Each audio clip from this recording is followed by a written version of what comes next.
risky draft by Aura again. And the lineup rating does prefer evos too. What are your thoughts? I feel like evos have more to say in how these fights go, but a big factor I think is the fact that he has skills on the Vexana and he's running the Purify.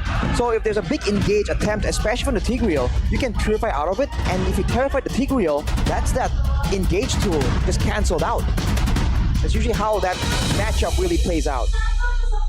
So the fiery dragons, the red dragons, with their wings hurt, are looking to find another chance, more possibility, more opportunity for themselves to make it to the playoffs. But will the White Tigers let it slide?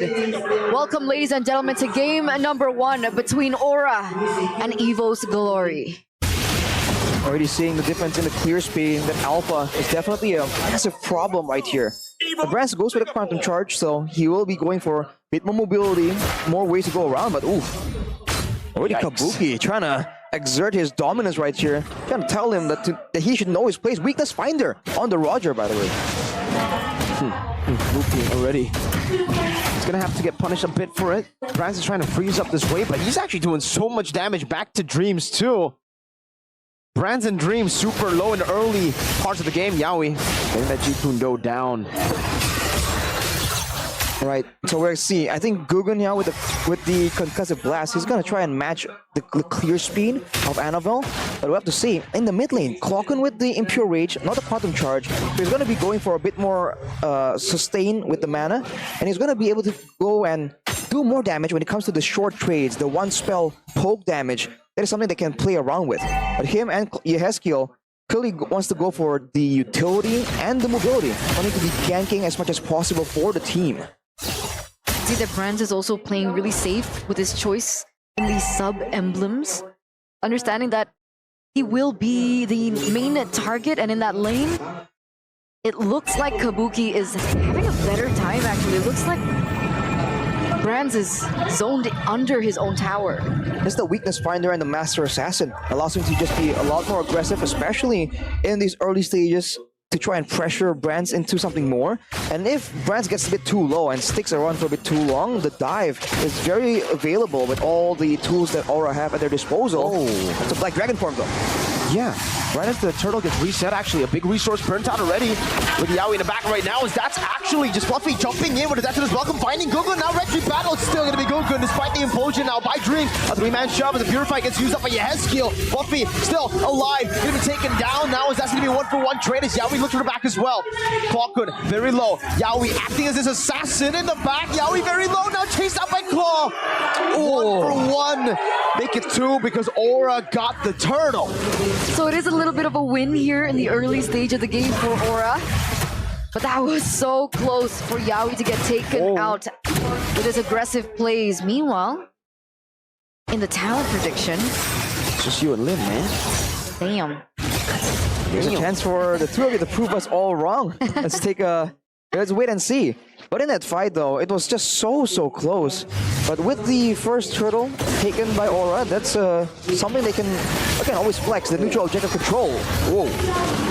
Very aggressive by Annabelle. Good understanding of the timer of the flicker, I guess. That's why he decided to just go in and punish Yaoi for that overextension. Later on though, in those big fights, I thought that was a great move by Aran. The Black Dragon form looks kind of early, but that means that once the fighting begins, he's already down on the ground, and he was able to just output a lot more damage, knock Fluffy up, and that's part of why Gugun was able to actually get the retribution. Fluffy was not Fluffy, sorry. Annabelle was kind of hit by the Furious Dive, I believe. There was a big Furious Dive that landed on multiple members of Evos, and that kind of equalized the fight, on top, of course, of having the Eternal Guard from Yehezkiel. Oh, Purified instantly by Claw-kun. Big resource here as Yehezkiel is actually quite low in the mid lane. Wow. That's a big resource taken out. With the fact that now only 12 seconds remain until the next neutral objective spawns. You can see Gugun already posturing, Annabelle as well. Both of these junglers are the same level. Can Gugun once again win out in the retribution battle? Or will Dreams be able to hinder that? We've seen Dreams being able to try go for the implosion, but Gugun is still able to get something out of it. But the Black Dragon form is coming. With the reset and the way the Dragon into the Eternal Guard as well. They're just trying to burst him down now. Dreams Implosion. And they find him there with Spirit of Alpha. Annabelle trying to go back in the fight, but Gogun just secures a neutral objective as usual. 2 turtles to Aura. Aura back in shape, showing again that neutral objective control game and the targeting. They know that Dreams most likely will be looking for an opportunity to try and capitalize the same way he always does. Instead of letting him counter-engage, they just jump straight on him. And there was the animation for the implosion, but I don't think it actually went through. So that was a great moment, a great win for Aura, and they're going for more. The way of the Dragon, onto Fluffy and Kabuki, one last scratch. He gets it, and say goodbye to Fluffy up top, Annabelle. We'll trade down below on the orange buff, and Brands as well, pushing in the bottom lane. So far, Brands has yet to be punished. So that is still a concerning idea for Aura. Concealed Play does come through for Yaoi, looking for something, but what really caught my eye was Yehezkiel's first item was Glowing Wand. Glowing Wand on the Vexana, especially for these big team fights. The Eternal Guard will be doing a lot more damage, and once again, The full initiation onto Dreams with Eternal Guard 2. Say goodbye to Dreams, and Yaoi gets out too.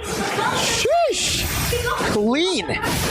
Very close, but that was a really good opening, and it does give Aura a little bit more space to maneuver around when they want to go for these invasions, Gogun and Fluffy. But back to that point earlier on. yeah, as we see here in the items, the magic penetration boots into the Glowing Wand. So Yehezkiel is trying to make sure that they're using the faster wave clear due to the Vexana's passive to try and make sure that they get the early potential, especially in these big fights. Yaoi actually pressures and forces the retreat there. Ron is chasing them down. 2v1 in the spot. Knows Annabelle already uses Spear of Alpha. Goes back in with Furious Dive and the Petrified too. Terrified now. Yaoi, Libera's flank gets him now, pins him down into the wall. Great Eternal Guard. Dreams though with the Flicker and an Implosion now looking for Yaoi. But it will just be the Roamer traded in. And it's Dreams who gets the kill. Jungle for Rome. Do they have enough time? No, they don't. They don't have enough time to blitz the turtle. Lachlan and Dreams are coming. Are they going to go for a crazy play? But it turns out Gogun is quick on it. With the help of the Retribution, he will be able to secure the next turtle. So 3 turtles already for Aura. A 2.3k gold lead. This is a great game for them. They just seem to really know what they want, right? Who they're targeting. Earlier it was Dreams, but in that sequence, it was Annabelle. And with him not being around, once again, Aura flexing that neutral objective domination. 3-0, and they're still the ones holding control because Yaoi is just so active. But he's not the only one that can really be making plays on the map. Every time his flicker is up, he just looks to make plays. So 5 seconds now, 4. Counting. It's his redemption arc. From the last... Up against Bigatron. From the last time he used the Cho, a lot of eyes were on him because of that small mistake that he made that eventually kind of snowballed into the end of Aura in that particular game. But here, he's been able to give a lot of information, give so much space, open up opportunities for his team, finding those assists to facilitate Kabuki, to facilitate Yehezkiel and the rest of the other members to be ahead in this way. A 2k gold lead, it's not as large as an Aura fam would want, but it's definitely there. But up until this point, no one has shut down Brands. Well, the large majority of this almost 3.k gold advantage for Aura is actually in the hands of Kabuki. He's standing currently at 7,000 gold, and Brands not exactly shut down completely, but he's only staying on 5,000 gold. Kabuki now with the 3-item power spike, Windtalker, Endless Battle, and the Malefic Roar. We're still seeing a huge number of different combinations on the Roger. And for Kabuki, this means that he has a good balance of burst damage, but also healthy amounts of DPS when he's left alone, just 3 hit in the fights. But now, you can see Yaoi's looking for an opportunity to perhaps take down Clocken. Clocken has the Purify though, and it's still up, so it needs to be baited out if they want to go for it, but Used up with the Flicker too, but it's only onto the Roamer. That might just be worth it still with the Eternal Guard connecting. 3 ults from the side of evos and a flicker for the roamer. It seems like Aura are happy with that trade actually. They'll go straight for the Lord and control it with its resource advantage. Nope, they reset it. They don't wanna. No, with a man disadvantage, they don't really feel like they want to be just going for a straight up fight without Yawi just being an extra factor, an extra thought in the back of the players of evos' minds. So far, both teams just seem content doing so, but Brands, in the meanwhile, has taken the topside turret, so evos are getting a lot more value from this sequence of events. They're gonna try to commit right now onto the Lord Gugun, trying to get some space explosion into the Death Welcome now in praises. And Gugun! Still with a red tree, despite all of it, just thrown at him. Now it's weighing the Dragon and Lock Dreams down. Yaoi's still able to flick around as Annabelle looks for the chase. Gugun low, has a taunt, gets out, has skill caught in his own Eternal Guard, stolen away by Claw. But Aura, there's a different aura about this team. They just can't die. Kabuki? All alone. This might be a risky move to make, but he makes quick work out of that turret. And it makes it work. All of that works out. Gukun still with the amazing retribution. So despite not even given that much space, he's still able to get that retribution down, and that really just helped Aura out there. The Lord on the way in the top side as well. It should be cleared quickly. The question is what Aura are able to do with that time given to them. Looks like Kabuki's eyeing for that bottom side turret. I was going to say earlier, what they can do is they can send Yawi deep into the jungle to potentially wait for a moment. But no, they back out of it right here. And they go for just the turrets outside. Egos don't really have the same kind of solo power, so they're forced to stick around each other. That's a great swing of momentum for Aura. And with the great Dragon Spear completed for Kabuki, he's going to be very dangerous in these fights if he isn't prioritized and controlled. Ooh, we had a sneak peek into a game fun fact. Hey, okay. About this roamer. Throughout his career since MPL PH Season 6, Yawi has used Cho a total of 52 times with a win rate of 55.77%. You want to know his M4 Cho win rate? What's his M4 Cho win rate? 100%. Wow. Wow, Yawi! Waits out the Death Welcome and the Flicker as well. Doesn't get him to the wall and the Eternal Guard comes down. But evos get the pick, Aura get nothing. But the fact that they are able to consistently, Aura are able to consistently bait out multiple ultimates every single time Yawi is just available to make something happen, certainly plays around, a bit of a mind game for evos for sure. And now, evos seem to see an opportunity. It goes straight for a play in the orange buff.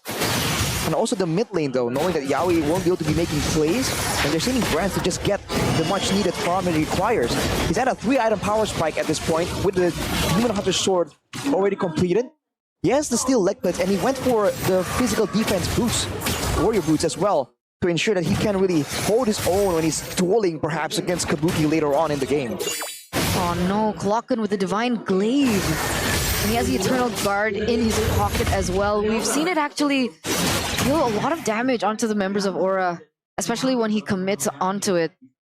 And it's been a big problem. 2-0-2 so far for Clocken. And the rest of the members are actually doing quite well. Brands 1-0-1. This still can go either way. Now with the next Lord coming up though, this is usually the one that's going to be a bit more impactful. And with Aura already clearing out the majority, well, not the majority, but a lot of towers already for evos. If they can get this one, this could be the one they can use to really crack open the base immediately for the side of evos. So they're going for it, and Fluffy's the only one in the vicinity. What a nature for Brands though. Gukun level 14, by the way. Her Annabelle was level 15. Falcon, going forward now with the conceal as well. Yawi just goes in. This is welcome, but he bought enough time. Dreams can't really go for anything. Good, my goodness. Cannot fail with the retribution in the back line. Oh, it's a petrified, a furious dive. And look at Kabuki just going in, and Yawi buys away the dragon to ultimately give Kabuki the maniac. What? Wow! After everything that has been thrown at him, a lot of people have said that he is the weak link in Aura, but he picks up a maniac in the 14th minute of the game, and look at it steamroll. Dreams, the only one left standing. and they're gonna go straight for the base. They don't care about dreams.